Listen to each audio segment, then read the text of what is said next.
Good morning, bonjour, shubh khair.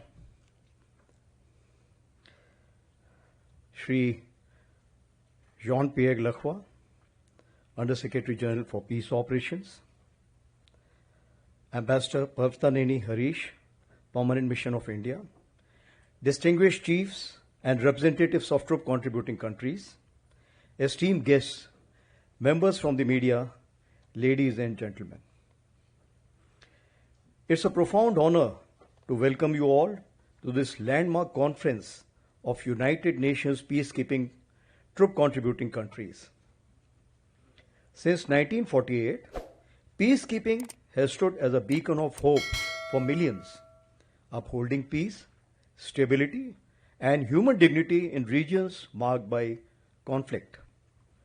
As the second UN Secretary General, Dag Hammarskjöld aptly put it, peacekeeping is not a soldier's job, but only a soldier can do it. Peacekeeping represents the most visible manifestation of the UN Charter's call to maintain international peace and security. In this spirit, your presence here reinforces the collective resolve of nations to ensure that peace remains not just an aspiration, but a lived reality for those in need. Whenever I am amongst the blue helmets, my thoughts travel back to 1993-94, when I was deployed as a young major as part of UNISOM II.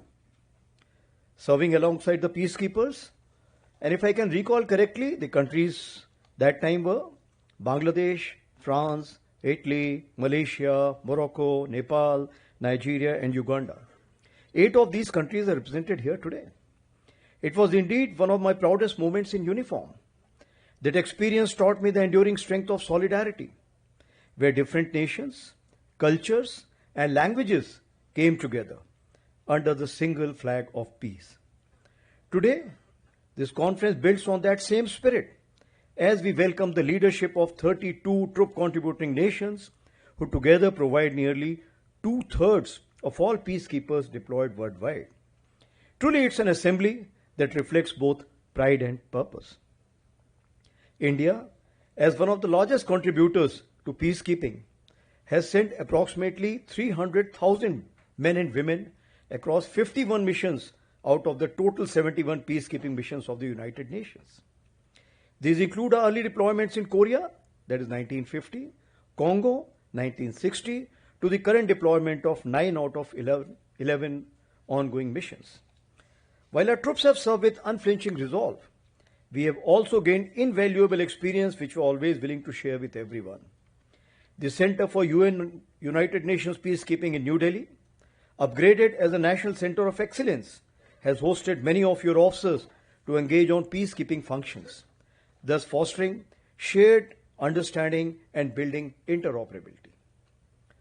Hosting this conference in India is not only a privilege, but also a reaffirmation of our shared determination to strengthen cooperation and carry forward the noble mission of global peace. It also reflects Indian ethos of Vasudhaiv Kutumbakam, the word is one family, and that of Vishwa Bandhu, India as a friend to all. So friends, peacekeeping today faces challenges of unprecedented scale and complexity. The global order is almost an inflection point, marked by over 56 active conflicts and the involvement of nearly 90 nations. The infusion of disruptive technologies, the growing influence of non-state actors, hybrid warfare, and the scourge of disinformation have blurred the traditional boundaries of conflict. Shifting geopolitical currents strain the spirit of consensus that underpins cohesive United Nations action. Such realities demand more resilient, swift, and unified responses that only peacekeepers working together can deliver. A peacekeeper, apart from being a security provider, is a diplomat, a technology enthusiast, a nation builder in far-flung areas, and also may be the only media for flow of information in conflict zones. The blue helmet, or caste blue, can in fact be called the glue that binds a mission, and facilitates the functioning of the other organs of United Nations as also the NGOs. Given this crucial role of peacekeepers, we have no choice but to be future ready, which may require bold imagination and practical adaptation. Reduced funding for UN missions will be a reality, and thus missions have to be planned with lesser boots on ground and more reliance on technology and innovation. With reduced numbers on ground, we could also visualize that UN peacekeeping moving more towards preventive diplomacy and sustainable peace building, not just armed presence. That is where militaries can contribute in negotiations. I believe there is a West African proverb which was used by President Roosevelt. Speak softly and carry a big stick. You'll go far. While diplomats and interlocutors try and unravel a conflict, the presence of the proverbial stick in the same room can surely catalyze the process. However, the underlying and non-negotiable principle of neutrality shall and must prevail. Should so evolve that a Chapter 6 mission is already 6.5 type by virtue of deterrence value. Evolution of the functioning of U1 to U9 officers in the all UN headquarters will result in delayering, transparency and responsiveness of the peacekeepers. So we must integrate advanced technology into operations, enhance rapid deployment capabilities and foster interoperability among contributing nations. Collaborative training and innovative resource management will be essential to sustain missions in the long run. Together, we must build a framework that is both robust and responsive. Distinguished colleagues, the United Nations moral authority rests on human connection, and troop contributing countries must reinforce it by sharing best practices and harmonizing operational doctrines.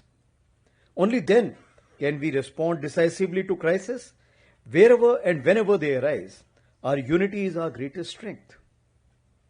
This conference offers us a unique platform to deliberate on these challenges, share experiences, and learn from each other.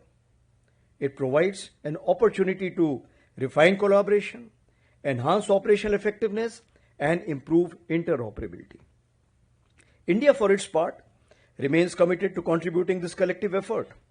We also showcase indigenous equipment designed for peacekeeping operations, and we are prepared to share such capabilities with interested partners. In the same way, we are also ready to adopt best practices from all countries. By learning together and working together, we will ensure that our peacekeeping remains strong, capable, and effective. Excellencies, ladies and gentlemen, I urge you to approach our deliberations with unity, vision, and purpose. Let's together ensure that our efforts leave a lasting imprint on humanity. Let's reaffirm our shared resolve that the peace must prevail over conflict and compassion must triumph over division. Allow me to conclude by quoting Albert Einstein, "Peace cannot be kept by force, it can only be achieved by understanding." Thank you. Jai Hind.